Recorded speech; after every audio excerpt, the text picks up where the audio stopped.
ایک بوڑھا آدمی کسی جنگل سے گزر رہا تھا۔ اچانک ہی دور اسے کسی کے رونے کی آواز سنائی دی۔ قریب جا کر اس نے دیکھا کہ ایک چوہا زاروں کتار رو رہا تھا۔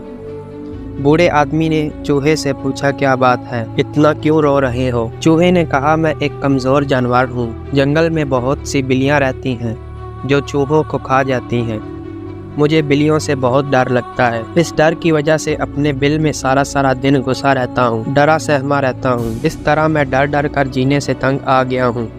میں رو رو کر اللہ سے دعا کر رہا ہوں کہ وہ مجھے ایک بلی بنا دے، تاکہ 4 دن جو میری زندگی ہے وہ میں بغیر کسی ڈر اور خوف کے بغیر گزار سکوں۔ وہ بوڑھا نیک آدمی تھا۔ اسے چوہے پر ترس آ گیا۔ اس نے اللہ سے دعا کی تو اللہ نے اسے چوہے سے بلی بنا دیا۔ اب ڈرپوک چوہا بہت خوش تھا، کیونکہ اب اسے بلی کا کوئی ڈر نہیں تھا۔ کچھ دن کے بعد اس بوڑھے آدمی کا دوبارہ وہاں سے گزر ہوا تو وہ چوہا جو بلی بنا ہوا تھا دوبارہ زور زور سے رو رہا تھا اور دعا مانگ رہا تھا۔ بوڑھے آدمی نے پوچھا، اب کیا ہوا ہے؟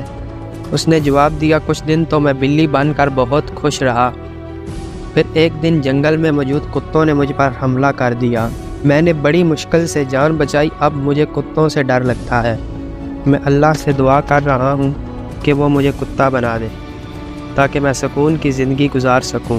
بوڑھے آدمی نے پھر دعا کی اور وہ چوہا کتا بن گیا۔ کتا بن کر وہ بہت خوش تھا۔ اب اسے کتوں سے ڈر نہیں لگتا تھا۔ ایک دن وہ جنگل میں گھوم رہا تھا کہ شیر نے اس پر حملہ کر دیا۔ کتے کی تو جان پر بن گئی۔ اس کی قسمت اچھی تھی کہ وہ ایک جھاڑی میں چھپ کر بچ گیا۔ اب اسے شیر سے ڈر لگنے لگا۔ اب وہ ڈر کے مارے تھر تھر کانپ رہا تھا اور رو رو کر اللہ سے دعا مانگ رہا تھا۔ بوڑھے آدمی نے پوچھا، اب تم کیا چاہتے ہو؟ میری خواہش ہے کہ اللہ مجھے شیر بنا دے۔ شیر بہت طاقتور ہوتا ہے، جنگل کا بادشاہ ہوتا ہے اور کسی سے نہیں ڈرتا۔ شیر بننے کے بعد وہ بہت خوش تھا۔ اسے لگا کہ اب اسے کسی سے ڈر نہیں لگے گا۔ ایک دفعہ وہ جنگل میں گھوم رہا تھا کہ شکاری اس کے پیچھے لگ گئے۔ وہ بڑی مشکل سے جان بچا کر بھاگا۔ اب اسے اور بھی ڈر لگنے لگا تھا۔ بڑا جسم ہونے کی وجہ سے اس کے لیے چھپنا بھی بہت مشکل تھا۔ وہ پریشان ہو کر پھر اس بوڑھے آدمی کے پاس آیا، اس سے اپنی مشکل کا حل پوچھا۔ اس بوڑھے آدمی نے کہا، تم کچھ بھی بن جاؤ، تمہیں ڈر ضرور لگے گا۔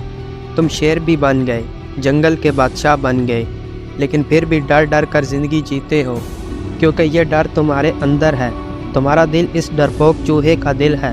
اپنے ڈر کو تمہیں خود ہی ختم کرنا پڑے گا۔ اب اس چوہے کو سمجھ آ گیا تھا کہ بہادری سے جینے کے لیے اپنے اندر کے ڈر پر قابو پانا پڑے گا۔ اس نے اپنے آپ کو بدل کر ڈر کے بنا جینے کا فیصلہ کیا اور پھر سے چوہا بن گیا۔ دوستو، ہم میں سے بہت سے لوگ اس چوہے کی طرح ہیں جو کسی نہ کسی ڈر کے ساتھ جیتے ہیں۔ ایک اسٹوڈنٹ کو امتحان سے ڈر لگتا ہے، جاب کرنے والے کو اپنے باس سے ڈر لگتا ہے، مزدوروں کو ٹھیکیدار سے ڈر لگتا ہے، والدین کو اولاد کے بچھڑنے کا ڈر لگتا ہے، لوگ کیا کہیں گے ہمیں اس بات کا ڈر لگتا ہے، اور کچھ لوگ ایسے بھی ہیں جنہیں موت سے ڈر لگتا ہے۔ ڈر ایک ایسی بیماری ہے جو زندگی میں ہمیں کسی مقام پر نہیں پہنچنے دیتی۔ یہ ہماری صلاحیتوں کو کھا جاتی ہے، ہمارے پروں کو کاٹ دیتا ہے، ہمیں زندگی میں آگے بڑھنے سے روک دیتا ہے، کیونکہ ڈر کر یا تو اپنے فیصلے بدل لیتے ہیں اور یا پھر خود کو ہی بدل لیتے ہیں۔ ایک بچہ جب چلنا سیکھتا ہے تو والدین کو ڈر ہوتا ہے، لیکن وہ پھر بھی اس ڈر پر قابو پا کر اسے چلنا سکھاتے ہیں کہ وہ کہیں گر نہ جائیں، کیونکہ وہ جانتے ہیں جو گرنے سے ڈرتا ہے وہ کبھی چلنا نہیں سیکھ پاتا۔ جو پرندہ اپنے پروں کو کھولنے سے ڈرتا ہے وہ کبھی بلند فضاؤں میں نہیں اڑ پاتا۔ دوستو، کامیاب لوگوں کو بھی ڈر لگتا ہے، لیکن اس ڈر کو خود پر حاوی نہیں ہونے دیتے۔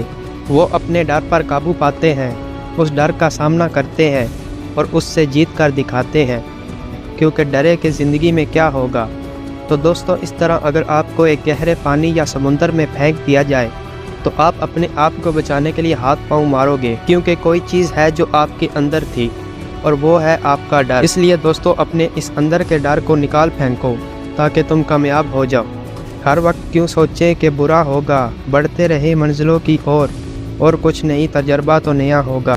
تو دوستو آج کی ویڈیو اگر آپ کو پسند آئی ہو تو چینل کو لازمی سبسکرائب کر لیجئے گا، کیونکہ میں ایسی ویڈیو اپنے چینل پر لاتا رہتا ہوں۔